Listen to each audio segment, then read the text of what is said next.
It's that time of the year where we're farewelling players, they're retiring and for different reasons. And some of the biggest names in footy are going out the door this weekend. Now, It was a surprise, this one. Astbury would declare himself as one of the biggest names in footy, but in time, a three-time premiership player puts you in that category, whether you're comfortable with the superstardom or not. And it was a bit of a surprise. Real surprise. But in his speech, he said he goes out absolutely, completely satisfied, and that's all you could hope for. And he joins us on the line, and we say, Dave, on behalf of SEN, congratulations to you, my friend. It's been a great career. Oh, thanks very much for those kind words. It doesn't really sit well with me. There's a plethora of stars down at the footy club, and I've really enjoyed my humble role. And I really appreciate what everyone's. It's been overwhelming the last few days. When was the moment? Was there one particular time where it just hit you and you said, "Yep, I've had a great run, but it's time to move on to other things"? I think I've always been conscious of not wanting to play for too long or play for the wrong reason. And I've been completely fulfilled with, how my career's played out. And I think as I embarked on the season, I felt like it was going to be my last. I've just got off the phone from a good mate of mine, Truck Rutten, and I remember he said to me quite a while ago, when you feel yourself starting to avoid situations in games where you might get exposed or feel vulnerable, I reckon it's a good time. And I've done that a couple of times this year and actually had a laugh to myself. I've known for quite a while.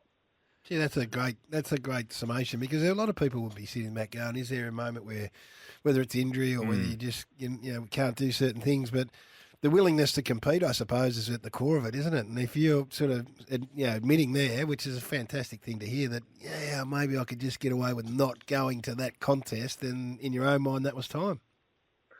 Yeah, I think it's probably, it wasn't so much the ability, the willingness to compete. It's more so, your body does age a little bit. You might not be, I've never been gifted athletically. I'd like to get off this anti-inflam diet that I've sort of been on recently. But I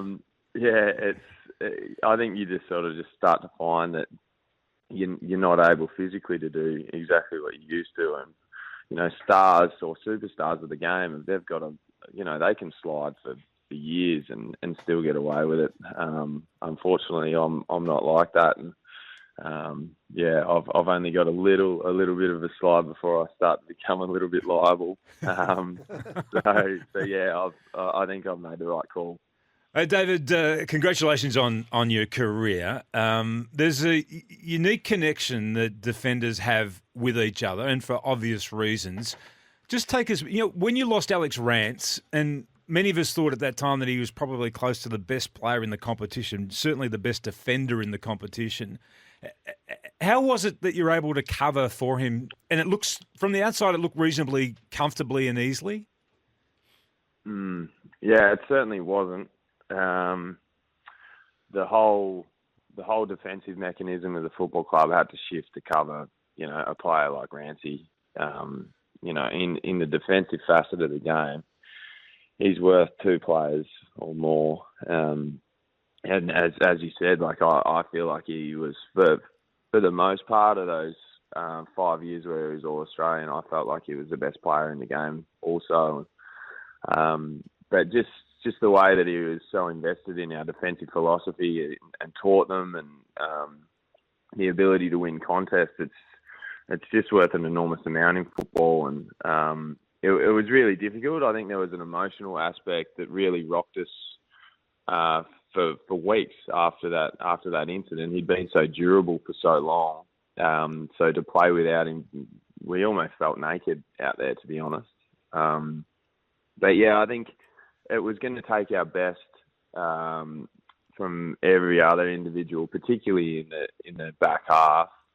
2019 was my best season of football. It was probably Grimes' best season of football, and Nick Foston was in extraordinary form, and other players as well. Basher Hawley, it's probably his best season of football. It took all that to be able to cover someone, with that sort of stature and that sort of impact on the game. I think emotionally it took just as much out of us as well. And he was sorely missed. It is an end of an era for Richmond in a lot of ways, like your retirement and Bash's retirement, missing the finals. Do you feel on departing Richmond that it is the end of that dynasty of success, or do you think it is going to be easy for the club, or they can, maybe not so much easy, but they can rebound really quickly and strongly again next season? Without doubt. I'm not jumping off the gravy train because I think it's dried up or anything along those lines. I feel like with the people that football club is in, the particular places that they're in, whether it be club administration, football department, other key players along the playing list, but also the development of youth at the rate that they're coming through. I really think that we can rebound really strongly, really quickly. I actually feel like in not too distant future that team can be better. I certainly don't think that Richmond supporters are going to be enduring a long stint of sparse joy. I feel like it'll continue, and I think that the way that group's invested in it will ensure that too. With David Astbury, the retiring three-time premiership star from the Tigers. Dave, I spoke about this the other day. I looked at your record, when you were drafted, and the sliding doors stuff around the draft fascinates me. So Maxi Gorm was taken the pick before you were taken, and so you retire now on the, as you say, completely satisfied with 3 premiership medallions, and just on the notion of one pick. Now, I'm not saying for a second that had things been different that he would have the premierships, Max, and you wouldn't. But here's Max Gawn about to embark on his first real crack at a premiership. I find that whole concept of where you go and who you go to just an amazing twist of fate. Yeah, it's incredible. I don't really know exactly what clubs would have picked who, should they have been available around that time of the draft. But obviously, we were both drafted to clubs that were, pretty underwhelming at the time in an on-field sense. Yeah. And he's such an icon of the game, Max. And I suppose our careers both started in similar fashion, that we both endured a great deal of injury early on, and it's great to see such a good character like that play such unbelievable footy, after he gets a good crack at it. And he's someone in football who deserves success. I think that he's got a lot more footy in the tank as well, Max. And,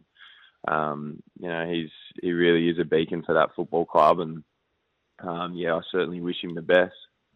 David, just quickly, the best player that you ever played against, the most difficult opponent you encountered? I might be biased here. There's 2 blokes who I've played on, who I really appreciate and admire, and that's Josh Kennedy from the West and Tommy Hawkins. They both keep you so honest, and they're both such good people. They're both so good for footy, and it'd be very difficult to split them. But they're definitely the 2 guys that I've always had my hands really full with. I know Dylan Grimes talked about this the other day. He said that you're ready to move on. You've got yourself organised post-footy, which is fantastic. You've got a property up the road from him. We know that you were raised on a wheat farm in Tattyoon in the Western Districts. We do want to check your bona fides in terms of a country bloke, though. We've got a couple of tractor noises, and we're just going to play them to you and see whether or not you can identify which tractor is which. Okay, I'm going to play the first one. Only a very keen ear can pick these I up. know you are a tractor whisperer, but have a listen, David, to this and tell us what type of tractor it is, please.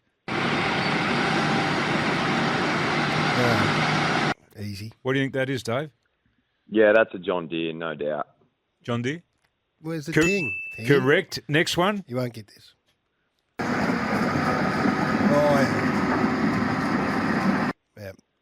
Yeah, that's a New Holland. Oh! He's the real deal, Gary. He is the real deal. What are you planning in Tattyoon at the moment there, Dave? Oh, I think you got your seasons mixed up, Gary. No one's planning anything. No, what you missed what I said. I said, what have you planted in Taddy? Oh. No, he didn't. No, well, it's just it's a very very productive wheat belt that district, but very as Rancy. Speaking of Rancy, he would say nice alluvial soil, which it really isn't. But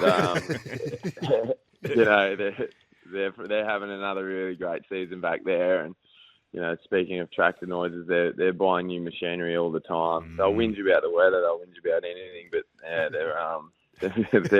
their pockets are full. All right, Dave. Hey, we love it. You can ring us at any stage of your retirement and talk tractors or farming, and we'd love to take your call. We congratulate you again on an outstanding career, and we thank you for joining us this morning. No, thanks very much for having me, gents. It's been a pleasure. Go on you, David, and congratulations on your career once again. Yeah, you nailed both of those. It's a very distinctive sound, the New Holland. It's the Pistons. You wouldn't have picked it up. David was sounded here like an old Holland. for Ryco Filters. Ask your mechanic for the professional's choice.